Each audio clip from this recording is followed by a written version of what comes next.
Hello friends, welcome back to our YouTube channel. I am Ashwini Garg. On behalf of Suraj Senior Secondary School, today I discuss with you the topic of the class 11, subject is business studies, and the topic of our class is function of commercial bank. The function of commercial bank is furtherly divided into three parts: primary function, secondary function,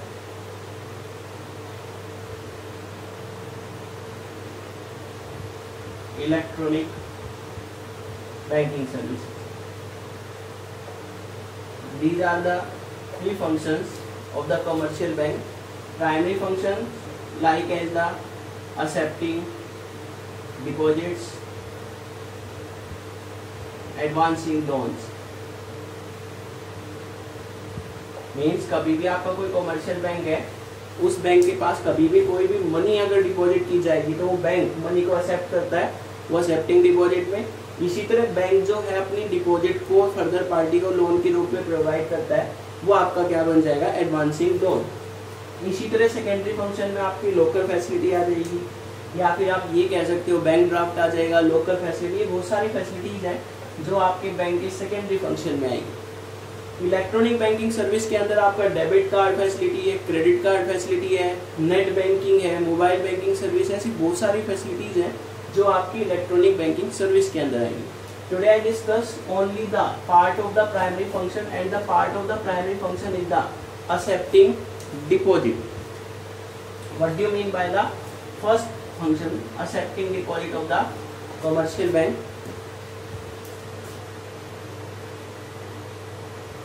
Accepting deposits by the bank can be in the different form: fixed deposit account,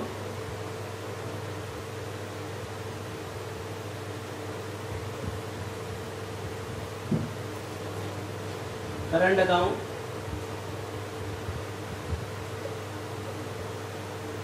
saving account,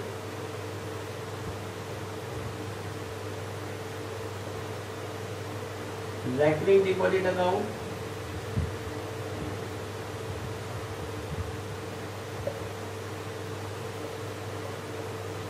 and last one is the multi-option deposit account. Means these are the 5 types of the account of the accepting deposit by the commercial bank in the form of FD, current account, saving account in the form of RD, and the multiple option deposit account. Now I explain all the accepting deposit bank account in detail with you. The first one is FD, means fixed deposit account. Fixed deposit और time account,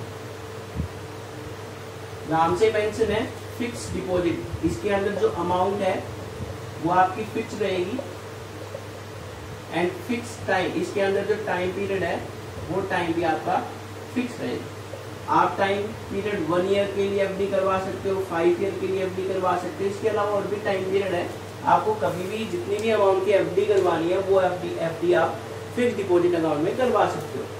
कभी भी आपने FD करवाई है, उस FD के तौर पर आपको एक रिसिप्ट मिलती है जिसको फिक्स डिपॉजिट रिसिप्ट बोला जाता है। इस रिसिप्ट के अंदर जिस पर्टिकुलर पर्सन ने फिक्स डिपॉजिट करवाया उसका नाम होगा, टाइम पीरियड होगा, कितने टाइम के लिए आपने वो फिक्स डिपॉजिट करवाई है, उसकी अमाउंट होगी, कितनी अमाउंट की एफडी हुई है, रेट ऑफ इंटरेस्ट होगा, और मैच्योरिटी पीरियड मीन्स किस टाइम का टेन्योर होगा, फिक्स टाइम, कितने टाइम के बाद वो एफडी जो है मैच्योर होगी। तो ये एक टाइम से एफडी जो है वो आपकी एक फिक्स्ड अमाउंट, एक फिक्स टाइम के लिए आप बैंक के पास डिपॉजिट करवा सकते हो, उसको हम फिक्स डिपॉजिट या टाइम अकाउंट बोलते हैं। इसके साथ साथ फिक्स डिपॉजिट में जो आपको इंटरेस्ट मिलता है वो इंटरेस्ट आपका सबसे हाईएस्ट इंटरेस्ट रेट होगा। इस इंटरेस्ट रेट से आपको जो है इंटरेस्ट मिलेगा बैंकिंग के फील्ड में। बैंक जो है वो कितनी भी अमाउंट बैंक के पास डिपॉजिट होती है उसमें जब भी इंटरेस्ट प्रोवाइड करता है वो एफडी का इंटरेस्ट बाकी इंटरेस्ट रेट के कंपैरिजन में हमेशा क्या होगा, ज़्यादा होगा। इसके साथ साथ आप इसको कभी भी टाइम से पहले ब्रेक नहीं करवा सकते, कभी भी आपको एफडी को टाइम से पहले ब्रेक करवाना है तो बैंक उसको ब्रेक कर देगा, लेकिन उसके बदले आपसे कोई ना कोई डिस्काउंट चार्ज करेगा।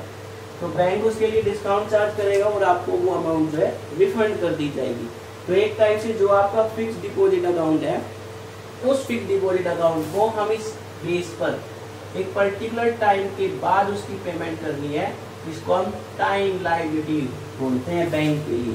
कहने का मतलब जैसे ही टाइम कंप्लीट हो जाएगा, बैंक को उस टाइम के बाद वो फिक्स्ड अमाउंट विद इंटरेस्ट उस पर्टिकुलर पार्टी को, अकाउंट होल्डर को प्रोवाइड करनी पड़ेगी, जिसने उस पर एफडी करवानी। तो ये आपका एफडी के बारे में था, fixed deposit and time deposit account. Now the next one is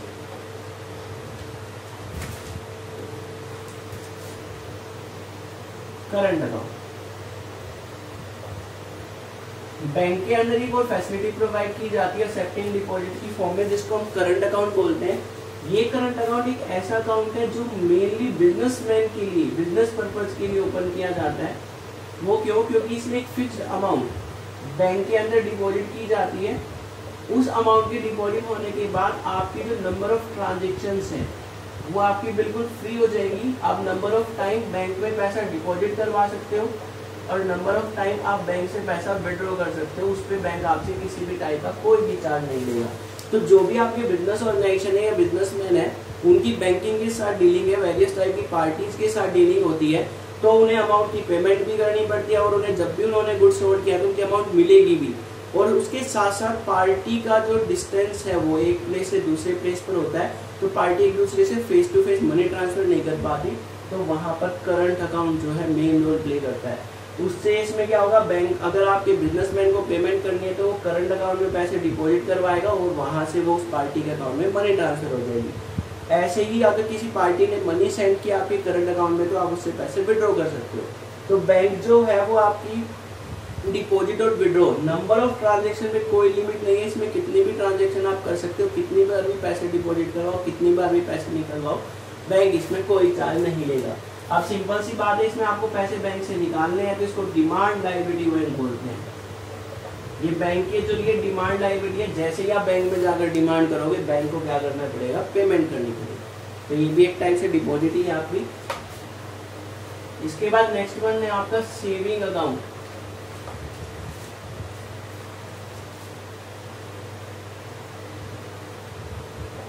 saving account आपका एक वेल नोन अकाउंट है जिसके बारे में मेनली सभी पर्सन जानते ही है। सेविंग अकाउंट एक ऐसा अकाउंट है जो जनरली पर्सन के अंदर सेविंग हैबिट को इनकलकेट करता है, मीन सेविंग हैबिट को जनरेट करेगा, इनकलकेट करेगा कि कोई भी पर्टिकुलर पर्सन उसके पास जो भी सेविंग है उस सेविंग को वो अपने बैंक अकाउंट में डिपॉजिट करवा सकता है।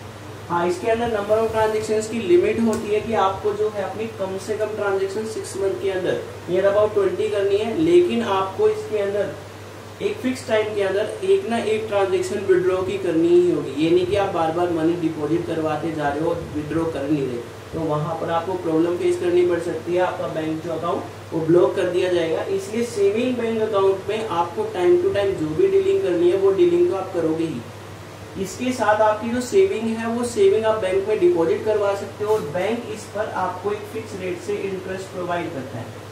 ये इंटरेस्ट रेट बाकी फिक्स डिपॉजिट के कंपैरिजन में इंटरेस्ट रेट कम होगी, लेकिन बैंक जो है वो आपको इंटरेस्ट रेट फिक्स रेट से इंटरेस्ट प्रोवाइड करता है, वो भी आपके जो भी बैंक में कितने टाइम के लिए अमाउंट रही है।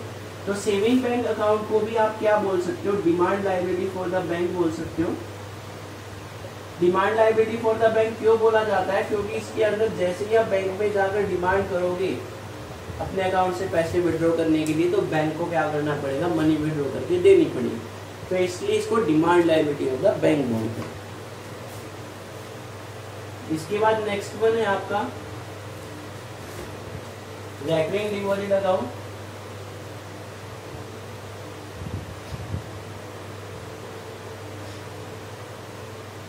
रेकरिंग डिपॉजिट अकाउंट एक टाइप से आपकी एफडी फिक्स डिपॉजिट की तरह ही है। एफडी में तो क्या होता है, एक बार में ही मनी डिपॉजिट होती है फिक्स टाइम के लिए, लेकिन रेकरिंग डिपॉजिट में क्या होता है, आप रेगुलरली मंथली बेसिस पर इस अकाउंट में मनी डिपॉजिट करवाते हो। बैंक आपको आरडी की फैसिलिटी प्रोवाइड करता है रेकरिंग डिपॉजिट की, कि एक फिक्स टाइम के लिए आप बैंक में एफडी ओपन करवाते हो, आरडी ओपन करवाते हो, उसको मान लीजिए 5 ईयर के लिए, तो उस केस में हर मंथ आपको एक फिक्स अमाउंट बैंक के पास डिपॉजिट करानी होगी या आपके बैंक अकाउंट से डिडक्ट हो, वो आपके रेकरिंग डिपॉजिट अकाउंट के अंदर डिपॉजिट हो जाएगी। तो इस केस में जितने टाइम के लिए आपने बैंक में आरडी करवाई है, उस टाइम के कंप्लीट होने के बाद बैंक जो है आपको इंटरेस्ट के साथ वो अमाउंट वापस कर देगा। अब इसके अंदर मेन बात क्या होती है, इसमें इंटरेस्ट के ऊपर इंटरेस्ट मिलता है। जितना इंटरेस्ट आपका हुआ है, सपोज मान लीजिए 5 ईयर, तो 1 ईयर के बाद आपकी जो अमाउंट थी, सपोज 1 लाख पर हमारा इंटरेस्ट है 5% की रेट से, तो 1,05,000। अब नेक्स्ट टाइम जो इंटरेस्ट मिलेगा वो 1,05,000 पे मिलेगा, ना कि 1 लाख पर। तो इस तरह से जो भी हमने अमाउंट डिपॉजिट करवाई है रेकरिंग डिपॉजिट पर, इस पे जो है वो हमारी अमाउंट जो है इंटरेस्ट पे इंटरेस्ट मिलती है। पर मंथ अगर हम अमाउंट 5,000 डिपॉजिट करवा रहे हैं तो फर्स्ट मंथ से 5,000, नेक्स्ट मंथ फिर आपने 5,000 डिपॉजिट करवाए हैं तो फर्स्ट मंथ पे तो 5,000 से इंटरेस्ट मिलेगा, लेकिन सेकेंड मंथ में आपको कितनी अमाउंट पे इंटरेस्ट मिलेगा, 10,000 पे। तो ये रेकरिंग डिपॉजिट है कि बार बार आप बैंक में आपके अकाउंट डिपॉजिट होकर वो इकट्ठी हो जाएगी और एक फिक्स टाइम के बाद विद इंटरेस्ट बैंक आपको अमाउंट प्रोवाइड करेगा। तो एक फिक्स टाइम के बाद अमाउंट प्रोवाइड की जाती है, तो इसको भी हम क्या बोलते हैं, time liability for the bank. Fix deposit और आपकी रेकरिंग डिपॉजिट, ये दोनों क्या है, टाइम लायबिलिटी फॉर बैंक है। करंट अकाउंट और सेविंग अकाउंट, ये दोनों ही बैंक के लिए क्या है, डिमांड लायबिलिटी, क्योंकि आप बैंक में जाकर जैसे डिमांड करोगे करंट अकाउंट और सेविंग अकाउंट में, तो बैंक को आपको पेमेंट करनी पड़ेगी। लेकिन फिक्स डिपॉजिट और रेकरिंग डिपॉजिट में फिक्स टाइम के बाद बैंक के ऊपर लायबिलिटी आती है कि इस टाइम के बाद बैंक को जो है विद इंटरेस्ट पेमेंट करनी पड़ेगी। I hope it's clear to you. Now the last part of the primary function means the accepting deposit, multiple option deposit account, जिसको हम मल्टी ऑप्शन डिपॉजिट अकाउंट भी बोल सकते हैं।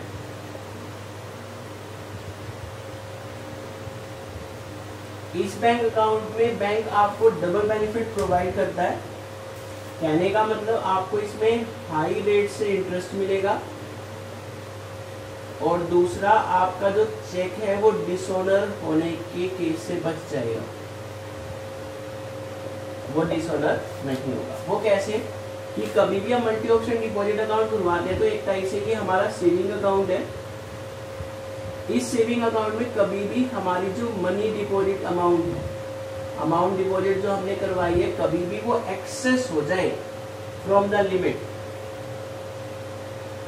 तो उस केस में सेविंग अकाउंट की लिमिट से कभी भी ज्यादा अमाउंट डिपॉजिट होती है तो ये अमाउंट जो एक अलग से अकाउंट ओपन होगा, उसमें ट्रांसफर हो जाती है, जिसको हम एफडी बोलते हैं, फिक्स डिपॉजिट अकाउंट। और इस पे जो हमें इंटरेस्ट मिलेगा वो अब एफडी की इंटरेस्ट रेट से इंटरेस्ट मिलेगा, मींस हायर इंटरेस्ट रेट से हमें इंटरेस्ट मिलता है। ऐसे ही फ्यूचर में कभी भी बैंक ने, हमारी पार्टी ने कोई चेक इशू किया है और चेक इशू करने के बाद हमारे उस सेविंग अकाउंट में अमाउंट जो है वो कम है, लेस अमाउंट है of the cheque amount. Cheque है हमारा 1 लाख और हमारे अकाउंट में स्मॉल 80,000 है, तो 20,000 रुपीज जो वो इस एफडी अकाउंट से ऑटोमेटिकली क्या हो जाएंगे, ट्रांसफर हो जाएंगे और हमारा ये चेक जो है वो डिसऑनर होने से बच जाएगा, डिसऑनर नहीं होगा। तो एक टाइप से मल्टी ऑप्शन डिपॉजिट अकाउंट में यही है कि जैसे ही आप बैंक में अमाउंट डिपॉजिट करवाते हो तो वो अमाउंट जैसे ही एक्सेस होगी वो सेविंग अकाउंट से एफडी में ट्रांसफर हो जाएगी, हायर इंटरेस्ट रेट से इंटरेस्ट मिलेगा।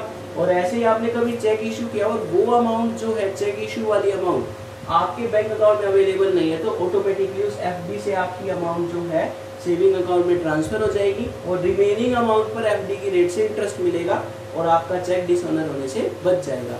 तो today I discuss with you the accepting deposit, the part of the primary function of the commercial bank, the FD fixed deposit account, current account, saving account, RD recurring deposit account, and the last one is multi option deposit account. I hope it's clear to you.